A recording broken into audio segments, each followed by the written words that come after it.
So the second pose of the immunity sequence is Adho Muhka Svanasana, downward facing dog, with the head supported. So here once more you're going to need something to put your head onto, so it can either be a block, a bolster, a blanket, multiple blankets, whatever you have at home that you can use. So you're going to take whichever prop you have. So I'm going to start with a blanket, and then I'm going to show you what it looks like then with blocks and or with a bolster. So here I have a folded blanket. I'm going to put it onto my mat. And let's start with the feet together, knees apart, extend forward in child's pose. So let my head rests onto the prop. And then from here, I press my hands down, I straighten my arms, and I'm going to curl the toes under and bring the hips up. So you can see my heels are up in the air, and that's fine. If you have a wall that you can use, then you can press the heels against the wall. So in this case, I would turn around just here and just bring my heels up onto the wall.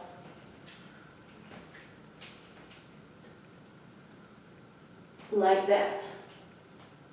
So this is one option. If the blanket is too low, you cannot reach the blanket, then you can add another blanket, or you can use a bolster.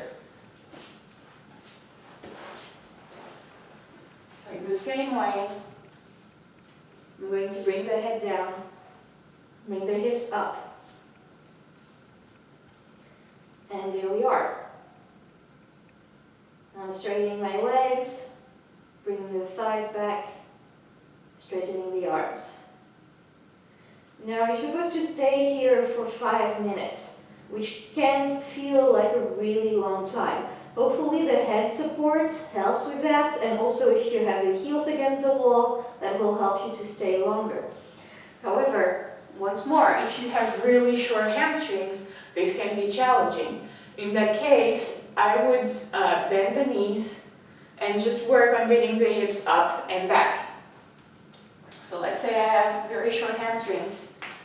If you do have very short hamstrings, you might need even more height than one bolster. So I'm keeping the heels up, I'm bending my knees, and I'm just pressing my hands to bring the hips up and back. So once more, feel free to have the heels at the wall here.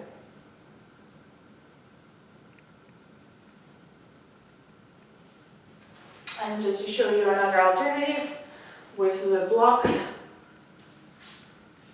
or rather block.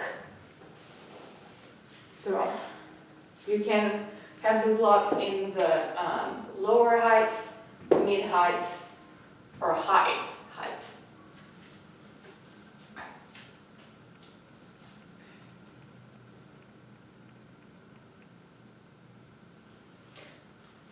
If with all of that it's still not working for you and you feel like you definitely cannot stay there 5 minutes, but even, let's say, 1 minute would feel really, really long and horrible, then what you're going to do is you're going to get your chair back that you had earlier in Uttanasana.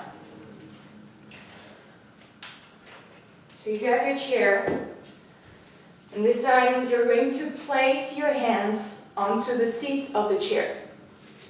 And you're going to walk back.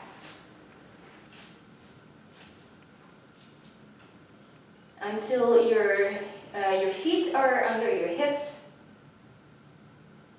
and your arms are extended.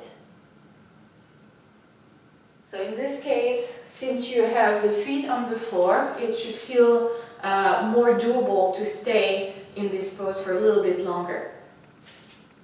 The disadvantage of doing it this way, though, is that your head is not being supported.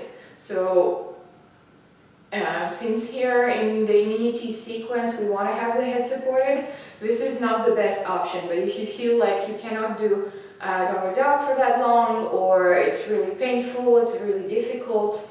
What I would say is do your downward dog as long as you can bear to do it with the head supported, and then finish your 5 minutes with this sort of half uttanasana, the downward dog hybrid with a chair.